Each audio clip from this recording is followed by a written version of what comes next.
You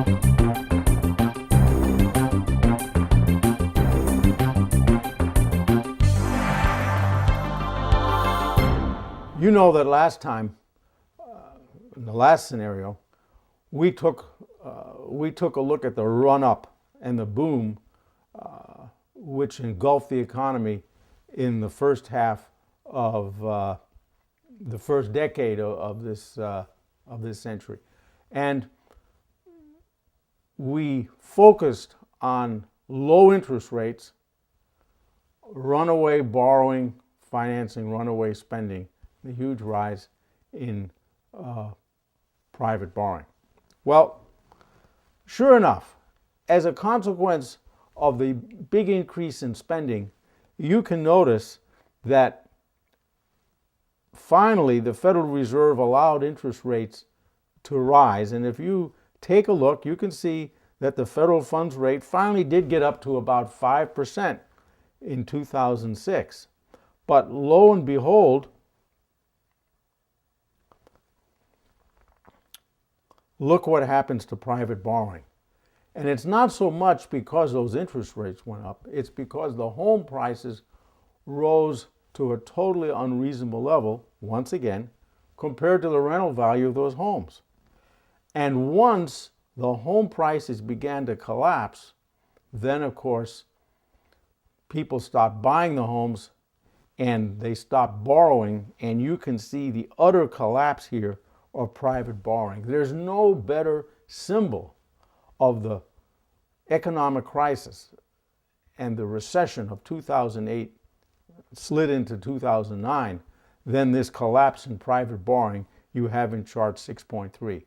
It really shows how the activity contracted. Now you might say, well,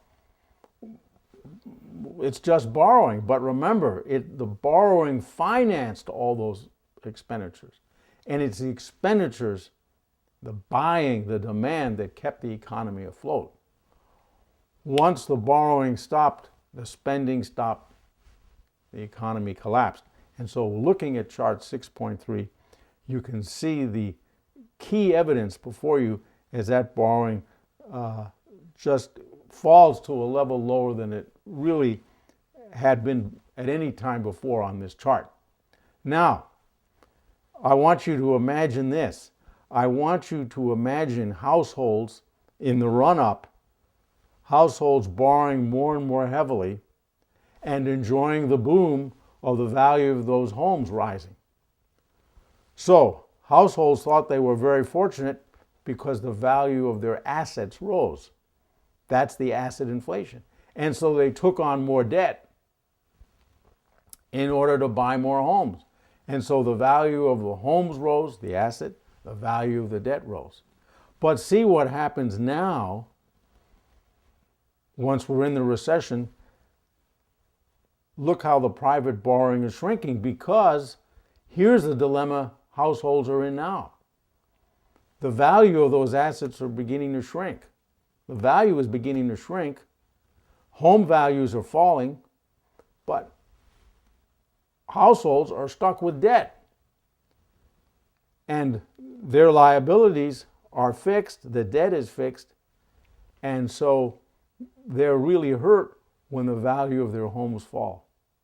And as the value of the homes fall and the mortgage debt does not, household wealth evaporates. So in order to counteract that, in order to prevent that, other households, of course, cut back on their borrowing, cut back on their spending in order to preserve their own balance sheets. No home owner, no speculator wanted to be in a position where he or she bought a house whose values kept falling even when the fixed value of their mortgage did not. And so that really encapsulates the crisis. And if there's one chart that shows the crisis in stark outline, it's this chart 6.3.